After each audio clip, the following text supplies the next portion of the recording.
55% of voters say that another terror attack is somewhat or very likely to happen on U.S. soil. And 65% say Obama's handling of ISIS has largely been a failure. Overall, 42% of voters approve of the job that President Obama is doing in the White House, while 53% disapprove the job that President Obama is doing in the White House. So what can we expect in the final months of his presidency and in his speech tonight? Our all-star panel is here with breaking analysis, bringing to you conservative commentator Gina Loudon, Democratic strategist Mathew Littman, and economist Douglas Holtz-Eakin. Good to see all you guys. Mathew, I'll start with you. What are you anticipating from the president tonight? What do you think we're going to hear?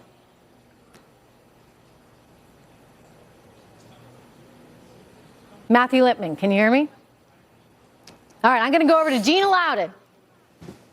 Gina Loudon. I think that we'll hear a little bit about unemployment, and I think that he's going to brag about his low unemployment numbers, ignoring the fact that that's because many people have actually left the job market. I think we'll hear a lot about unity, despite the fact that he's done more to divide this country, and it's more divided racially and along gender lines and every other matter of identity politics than ever before. And finally, I think he'll talk about terror, but I think he'll try to blame it on an inanimate object called a gun, and herald his accomplishments there, which most of us don't see as accomplishments and certainly aren't going to make a dent in the terror we're seeing to continue in this country. You know, Douglas Holtz-Eakin, when you look at his economic record, I mean, we can talk about terrorism and the rise of ISIS in a moment, but when you look at his economic record, you know, just the statistics alone, they actually look pretty good. I want to show everybody an unemployment chart. I mean, you look at the unemployment rate under President Obama, and this is what he is going to tout. It has gone from 7.8%, straight line down right there, to 5%. I mean, hey, it looks pretty good on the surface. Douglas, what is it that this rate that he's going to tell us about tonight is not telling us? Well, I think it misses three things. I mean, number one, it misses the fact that not everything is unemployment. If you haven't had a raise for, 6 years, if you've seen your family income decline during what's supposed to be a recovery, the unemployment rate going down is cold comfort, to say the least. The other thing it doesn't capture is the fact that people are just not working. We've seen a lot of people give up. The labor force participation is way down, and we have a work problem in America. And then I think the real thing that's missing is how much of that is responsible, how much of that is the president responsible for? How much did his policies actually lower the unemployment rate? We know that economies recover. It was going to come down inevitably. So you have to look at that chart and decide how much is his and how much is someone else's. I don't know. I understand blamed for it. And you know what? You take the accolades when it's a good time. But I would point out, and Gina, I wonder if you agree with this, that the president actually does have quite a bit of responsibility for the economy, because the president is the one that is setting the tone. I mean, you think about Ronald Reagan and the tone he set, and his push to decrease taxes, and the kind of policy that he was able to put in place that put us on very solid economic ground. I mean, we've got the antithesis of that happening right now in the White House.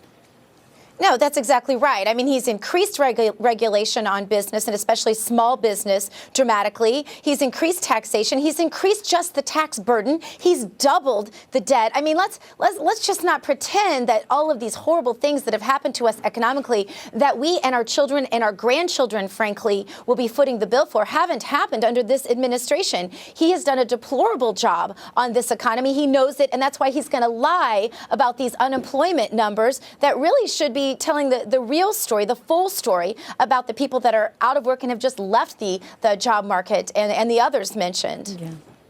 Yeah, I mean, 5% just ain't what it used to be. I mean, you think about the wages, right? Wages have barely budged, just up 2.5% in the last year. So basically, we're adding jobs, which is why that unemployment figure looks so low.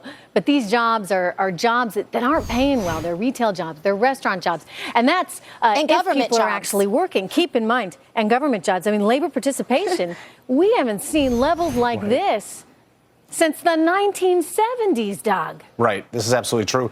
I mean, look, if we have 5% unemployment, that means 95% of people have a job. And they haven't had a raise in years, and their standard of living is going down, not up. That's going to be his lasting legacy. And that's why poll after poll shows that people think we're still in a recession, and that the president's been a failure in handling of the economy. Mm-hmm. I want to turn to terrorism, because that's the other big issue that's front and center on voters' minds right now. And here is the president just a year ago in his State of the Union talking about the war on terror. Hear him here. In Iraq and Syria, American leadership including our military power, is stopping ISIL's advance. Instead of getting dragged into another ground war in the Middle East, we are leading a broad coalition, including Arab nations, to degrade and ultimately destroy this terrorist group. We, of course, got word of another ISIS attack, what Turkey is calling an ISIS attack in that country today. So how's that coalition and that war against ISIS going at this point, Gina? Yeah, not very well. I don't think there's a parent alive right now that is sleeping really soundly, knowing that this president has handled ISIS and all the Islamic terror happening all over the world right now. I mean, even, we have moved from a place where we were looking at an Islamic terrorist attack every once in a while. Now, Trish, this is like a weekly thing. Like, 1 out of 7 days, you're going to be doing a breaking news broadcast talking about another Islamic terror attack somewhere in this world. And not only that, we have imported so many terrorists into this country, both through illegal immigration, through, of course, the refugee situation. And so what the place we were when all of this started was so much better than even where we are now. We are going to be paying for what he has done. Well, we don't know that come. we've imported terrorism into the country. We hope we haven't, but the risk has certainly been increased. Right. Reports show that there are 300 ISIS supporters here in the country right now. That the government has tracked down and gone after. And so, obviously, the increased concerns. I do want to bring Mathew Littman into the conversation. Mathew, I think your technical difficulties have been resolved. So this is a good opportunity for us to hear the other side in all this. We've been talking about how the president is expected to tout his record on the economy and that he'll try and convince Americans he's very, very much front and center on this war on ISIS, and that he is going to talk about his executive order on guns as well. What are you anticipating from him tonight? Well, I'm sure I'm assuming that I missed everybody praising the president's record.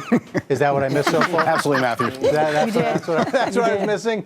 So you don't need me. I expect him to really be looking forward, not back, at all of the things that we still have to look forward to. I think my personal opinion is the economic record has been pretty good, not great, but unemployment has basically been cut in half over the last few years from where it was. The deficit's been cut in half. I think he'll talk about that. I think he will talk a little bit about the gun issue, which is a major issue. I heard, I think it's Gina, say before that people are scared of terrorist attacks every week. People are scared of gun violence every week. When people go to the movie theater, they look around to see where the exit is in a way that they hadn't before. I think he's going to talk about those types of things as well. And then on the foreign policy stuff, he's got some stuff to talk about on ISIS losing some territory, but the ISIS issue is not going away anytime soon. And from where we were last year, it has not gotten much better. All right, we're going to take a break from this topic, but we're going to talk again a little bit later with Gina and Matt. So stick around, guys. Doug, thank you very much. Good to see you. Good to see you, Trish. Thanks. Keep it right here, everyone.